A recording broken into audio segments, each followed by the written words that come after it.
Live trance and prosper. Hello, I'm Dr. Brian David Phillips, and welcome to Weird Influence Tricks.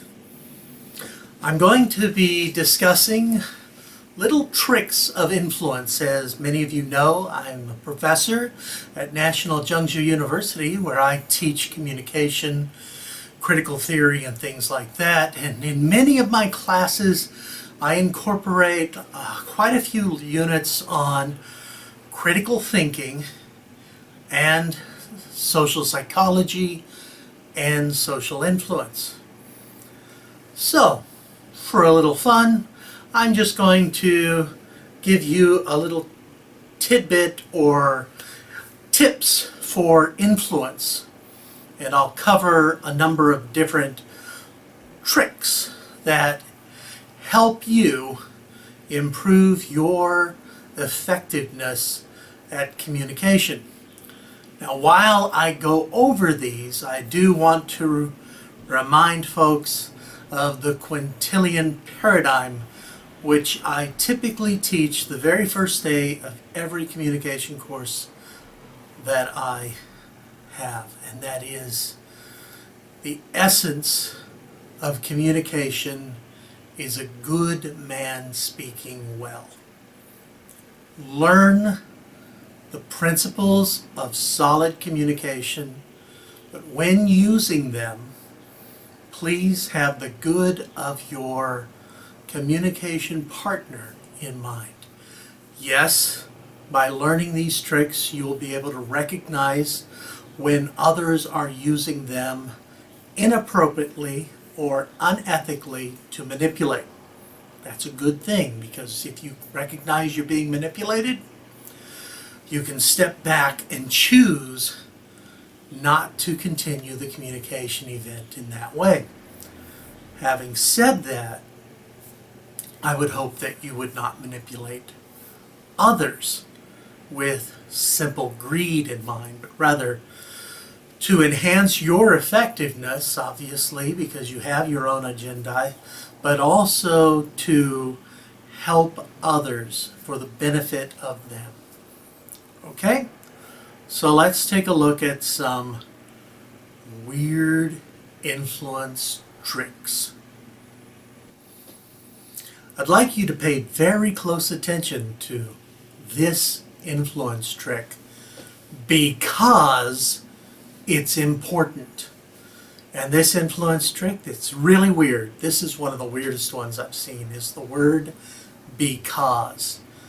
Because in English actually is incredibly powerful stuff.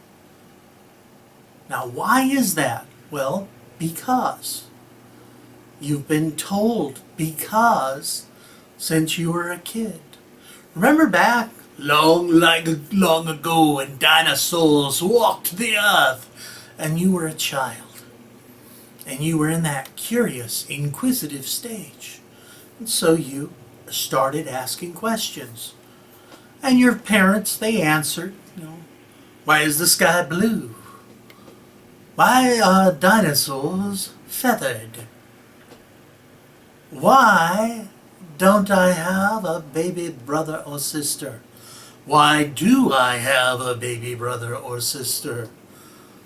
Why are your boobies so booby-ish? Why? At some point, one of your parents started losing patience because it was why? And so that parent started saying because. Just because. At first they gave you information.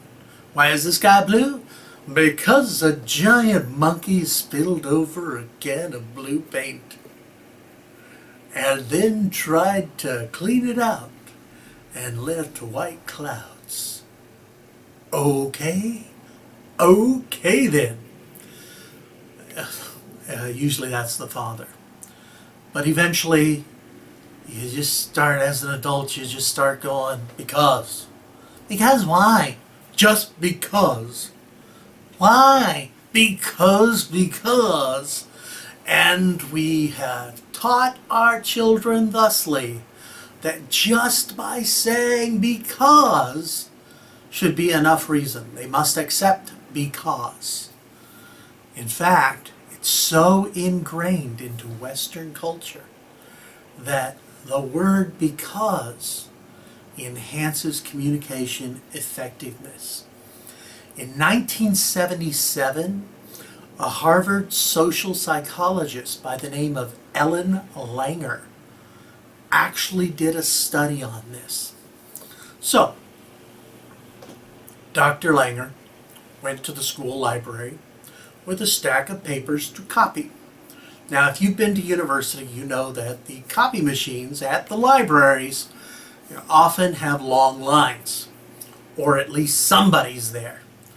So Dr. Langer would go with her stack of papers to the library's copy machine, and she would say, "Excuse me, I have 5 pages. May I use the machine?" All right? Now, when she said that, "Excuse me, I have 5 pages. May I use the machine?" Okay, may I use the machine?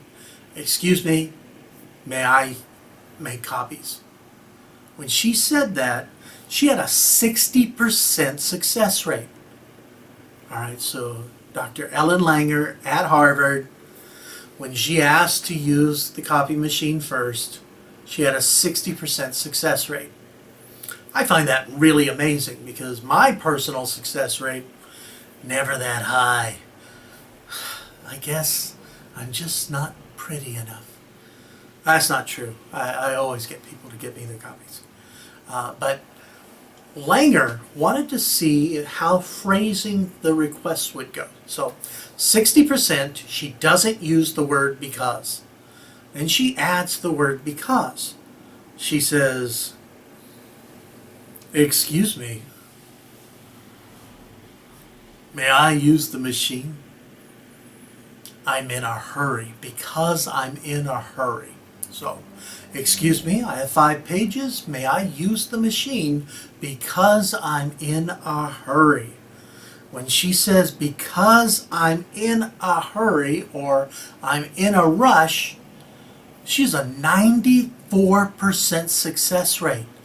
94% success because I'm in a hurry. Then Dr. Langer asked herself the question, I don't know how she talks. I doubt if she did this. Stroking her beard. Maybe it's not the because that is enhancing the effectiveness of the communication. Maybe it's the reason I'm in a hurry. So, may I use the machine first? Boom, 60%. May I use the machine first because I'm in a rush? Boom, 94%. And here's the really interesting. What if we use because, but the reason doesn't add any new information? "Excuse me, I have 5 pages. May I use the machine first because I have to make copies?" Duh. Of course you have to make copies. It's a copy machine. You're not going to make coffee. But here's the thing. Because I need to make copies, 93% success rate. No because, straight request, 60%. Because, fairly good reason, 94%. Because with no extra information, 93%. The difference between 94% and 93% is fairly negligible, folks. Just that word because can enhance the effectiveness of your communication. Now, I don't recommend using because ratios that Don't add new information. Excuse me? Will you go out with me because I would really like to date you? Excuse me, would you have sex with me because I'm horny? Excuse me, we need to go to war because of weapons of mass destruction. Excuse me,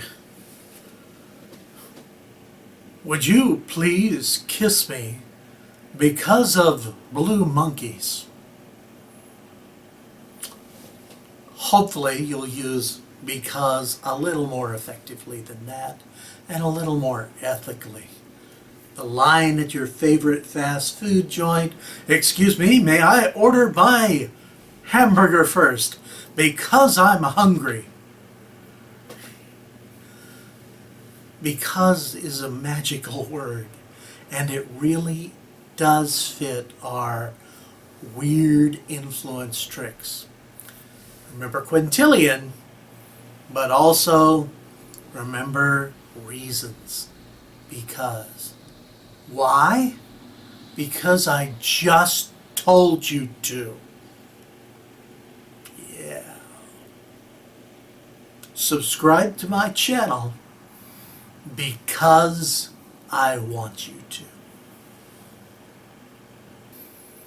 Well, that's your weird influence trick for today.